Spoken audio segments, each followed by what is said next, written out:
ある日突然障害を患ったことを理由に家族も仕事も失ってしまったら、あなたは絶望せずにいられますか？2006年某日、アメリカカリフォルニア州ロサンゼルス早朝、クレンショー大通りのバス停に一人の男性がくたびれた様子で座っていました。男性の名はジェリー・ネーブ。航空機部品を製造する機械工として働いていたジェリーは夜勤の仕事を終え帰宅するところだったのです。帰ってシャワー浴びたらビールでも飲んでさっさと寝よう。そうやって帰宅後のことに考えを巡らせていたさなか、一人の男がジェリーに向かって歩み寄ってきました。次の瞬間、突然糸が切れたかのように暗闇に閉ざされたジェリーの視界。そして次に目覚めた時、彼は顔の右半分を失っていたのです。ある日突然顔の右半分を失ってしまった男性。彼を襲った悲劇の正体とは？その日から仕事も家族も失ってしまったその男性はどんな生き方を選ぶんでしょうか？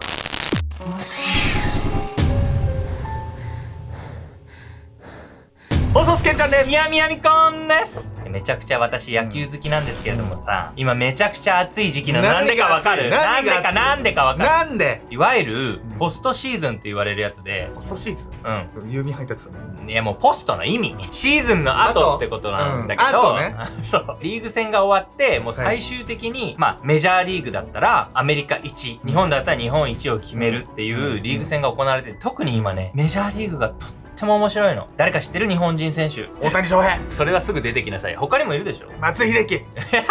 いつの時代言ってる佐々木朗希。佐々木朗希はそう。佐々木朗希。山本由伸とかね。ほんと日本人選手がめちゃくちゃいるのよ。だってさ、日本が一番強いじゃん。日本が世界で。今はね。正直。今の実績で言えばね。そう。だって世界大会日本優勝してるの。そう。だからなんでさ、アメリカの方が弱えのにさ、みんなアメリカに行くの？まあ正直なとこ言って、多分メジャーリーグの方が強い。日本のリーグはさ、日本人選手がめちゃくちゃ多いじゃない。アメリカのリーグってもうカリブ海のなんかもう海賊みたいなやつらとかさ。だから平均値は向こうの方が高いのか。そう。チーム作ったら日本勝っちゃったけど。そう。なるほどね。日本人だけじゃなくってね、別にアジアからも韓国人とかメキシコとかね、もう北米南米ぐわっと集まってきてるっていう、まあ正直ね、日本のポストシーズンよりアメリカのポストシーズンの方がさ、めちゃくちゃハードルが高くって、アメリカ1位になるまでの。それすっごい面白いから、ぜひ見てみてください。じゃあ最強オブ最強の戦いね、皆さんもぜひ見ていただければと思います。今回ご紹介するのはアメリカ・ロサンゼルスに暮らしていたジェリー・ネーブという男性について。彼はある日突然、なんと顔の右半分を失ってしまうんです。それは何なの？事故なの？それともなんか事件に巻き込まれたの？何が起きたっていうのはね、ちょっと後ほど詳しく見ていきたいんですけど、彼はね、それほどのハンディキャップを背負いながら何を思い、どう生きていたのか、その生き様について見ていきたいと思います。ある日何が起きたかもわからないまま病院で目を覚ました男性。順風満帆だった日々の最中、彼に起きた悲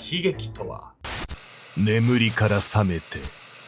2006年某日、アメリカカリフォルニア州ロサンゼルス総合病院 USC メディカルセンターの病室では、一人の男性がベッドに横たわっていました。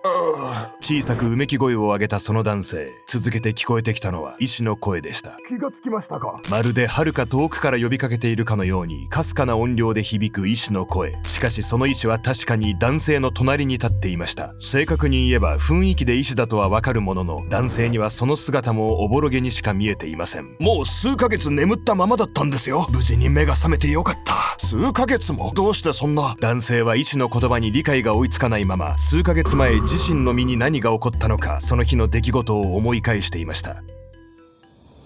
時は遡り、病院で目を覚ます数ヶ月前の早朝、男性はロサンゼルスのクレンショー大通りにあるバス停で一人バスを待っていました。今日も疲れたな。帰ってビールでも飲んで寝るか。当時航空機部品を製造する機械工として働いていたその男性の名はジェリー・ネーブ。夜勤終わりの彼は眠い目をこすりながらバス停のベンチに腰を下ろしていたのです。生まれも育ちもロサンゼルスのジェリーは、学生時代はバスケのスター選手で、スポーツ雑誌にも名前が載ったことがあるほど。それでいて学業も優秀で、アメリカでも屈指の名門 UC バークレーを卒業した後、現在の仕事に就いていました。職場の待遇も良く、結婚こそしていないものの、母親や兄弟姉妹との関係は良好。ジェリーは自身の人生に満足しながら日々仕事に精を出していたのです。この後、その日々があっけなく奪われてしまうなどとは知る由もなく、その日もすっかりくたびれた様子でバス停のベンチに座っていたジェリー。しばらくすると、彼に向かって歩み寄ってくる一人の男がいたのですが、ジェリリーはその男に気づいていたかさえ定かではありません。そしてジェリーのすぐ隣までたどり着いたその男は彼の顔面めがけてショットガンを撃ったのです。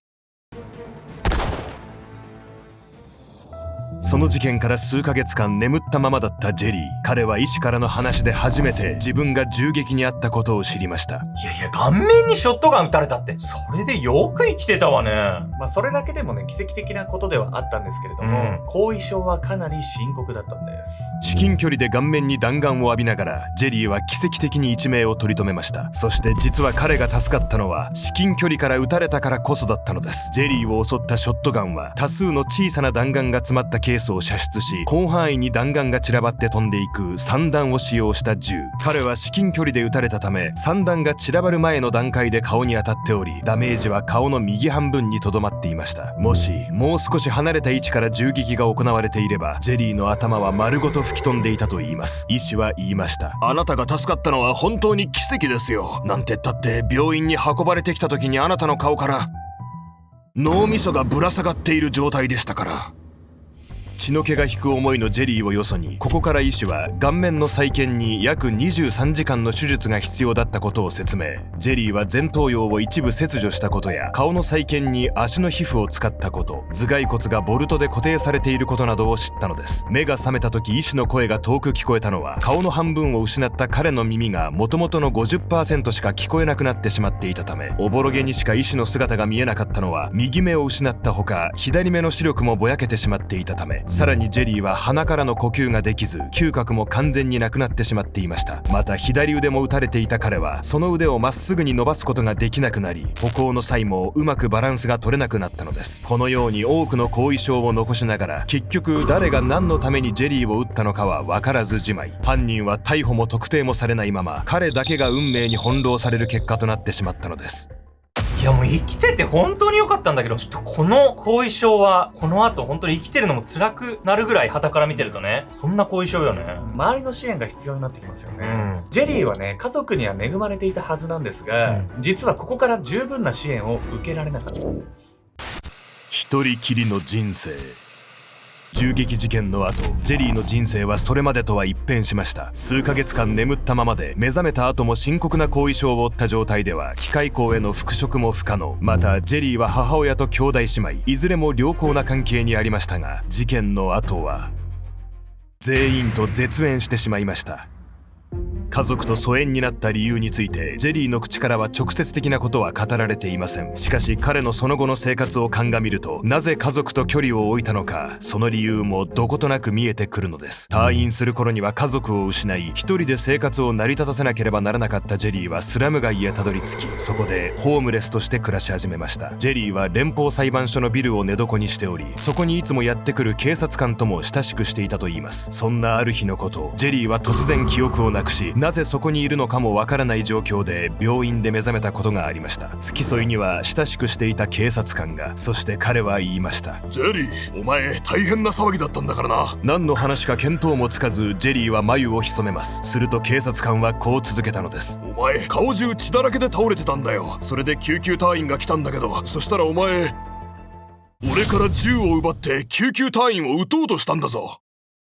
ジェリーが怪我を負ったのは、心ない通行人が彼に暴力を振るい靴を盗んでいったため、そこから手当てのために駆けつけた救急隊員ともみ合いになったジェリーは散々に格闘した挙句、救急隊員を銃で撃とうとしたというのです。最終的には警察官がジェリーを取り押さえ事なきを得たといいます。そしてこの間の出来事についてジェリーは一切覚えていませんでした。他にも彼はケンタッキーフライドチキンの店舗でチキンを投げ散らかすなど、いきなり攻撃的になることが何度かあったといいますが、その間は一切記憶がないのです。救急隊員を銃で撃とうとしてそれを覚えてないってさ、これは後遺症の一部ってことなの？そうですね。いわゆるね、転換発作の一種と考えられているんです。というわけで本日のメトラキーワード、外傷性脳損傷と転換発作について。ジェリーのように外傷性の脳損傷を受けると、脳組織が修復される際に従来とは異なる硬く盛り上がった組織が形成されることがあります。この現象を反根化と呼びます。反根化した組織は物理的に損傷を埋めてくれる代わりに神経回路の再生を阻害する原因にもなり得るのです。脳の神経回路に異常が生じると、手足の痙攣や意識の混乱などの転換発作と呼ばれる症状を引き起こすことがあります。転換発作を起こしている最中、意識の混乱から近くにいる人を攻撃したり、物を掴んで投げたりするケースも報告されており、ジェリーの攻撃的な行動もそれに当たると考えられるのです。このようにジェリーは時折転換発作によって自分の意思とは関係なく攻撃的な行動に出ることがありました。また前頭葉は理性を司る部位のため、ジェリーのように前頭葉に損傷を負った人は転換発作でなくとも感情のコントロールが困難になるとも。ジェリーが家族と疎遠になってしまった理由は、ひょっとするとこれらの症状が原因だったのかもしれません。外傷性脳損傷の患者の家族は衝動的な行動に出るようになった本人を前に性格が変わってしまったと戸惑うことも珍しくないと言います。以前のようにコミュニケーションが困難になってしまったことがジェリーの家族からの孤立を深める一因となった可能性は十分にあるでしょう。ジェリー自身は家族に元気でいてほしい、できるならもう一度連絡を取りたいと話しており、その言葉に複雑な感情を抱かずにはいられません。そして前頭葉に損傷を負った人には困難なことがもう一つあります。それは計画を立てたり物事を整理したり記憶したりなど論理的思考を要する行動。ジェリーがそれらの能力を失ってしまったとすれば、身内のサポートなしに給付金や住宅支援などの申請手続きを行うのは至難の業。自分一人ではケースワーカーに助けを求めるための手続きさえも困難だったでしょう。こうして適切な支援を受けられなかったジェリーは退院後10年以上ホームレスとして過ごすことになったのです。なんかもうこんなこと言いたくないけども、ほんと八方塞がりのような状況よね。もうこんな状態で十何年もよく生き延びたと思うわよ。傍から見るとね、悲惨な状況でしかないと思うんですけど、ジェリーはね、人前ではね、悲しい顔は見せなかったんです。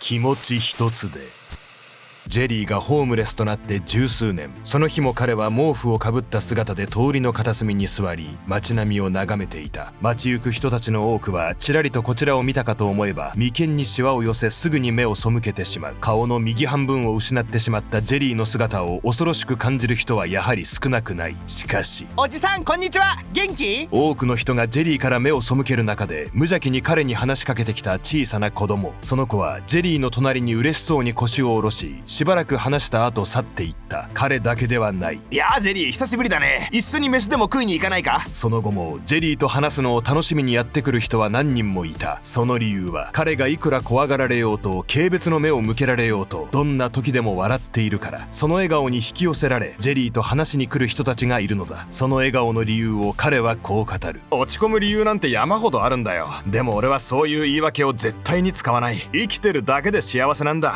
マジで。だって俺はあの事件の日に死んでてもおかしくないんだぜ。2019年、2020年と2度にわたって行われたインタビューの中で自分の境遇について語ったジェリー。彼は自分を被害者だと思ったこともなければ、周囲の同情を期待したこともないと話しました。聖書にはこう書いてあるんだ。正確な言葉は思い出せないけど、変えられるものは変え、変えられないものは受け入れよって。ジェリーは幼少期、母親に連れられ日曜日の教会にいつも通っていたといいます。彼はホームレスとなってからも礼拝に参加することがあるといい、その教えに従って自分の境遇を全て受け入れるというのです。いくら信仰心の強い人だったとしても、十何年もねホームレス生活耐えてきて、それで自分を被害者だって思わなくて全てを受け入れられるっていう、並大抵のことじゃないと思うんだけどね。長くね路上生活を送る上でいろんな人とね出会って、いろんなね感性だったり感情に触れてね、例えば全ての人にね受け入れられる必要はないよねっていうことだったりとか、本当ね彼なりにね何か感じることがあったんでしょうね。この時のインタビューの中で、インタビュアーを特に驚かせたジェリーの言葉があります。もしあの時俺を撃った犯人に会えたら、俺は彼に許すと言いたい。もし何でも夢が叶うなら、誰もが食べることに困らず、ホームレスもおらず、みんなが幸せになれるように。そう語るジェリーにとっては、あの時自分を撃った犯人も例外ではないのです。穏やかに語る彼の姿は、チャンネル登録者数666万人の YouTube チャンネル、ソフトホワイトアンダーベリーで紹介され、人々の感動を呼びました。そしてジェリーが紹介された矢先の2020年11月27日、彼は持病の慢性閉塞性肺疾患で、その波乱に満ちた生涯を閉じたののです。顔の半分を失い、家も家族も仕事もなくしてしまったその境遇でも、自分を被害者だと思わず、自分を撃った犯人さえも許すと言ってのけたジェリー。生きているだけでも幸せと話す彼の言葉には多くの学びがあるはずです。あなたは自分の境遇を不幸に感じることがありますか？ジェリーの言うように、幸せは思っているよりも身近にあるのかもしれません。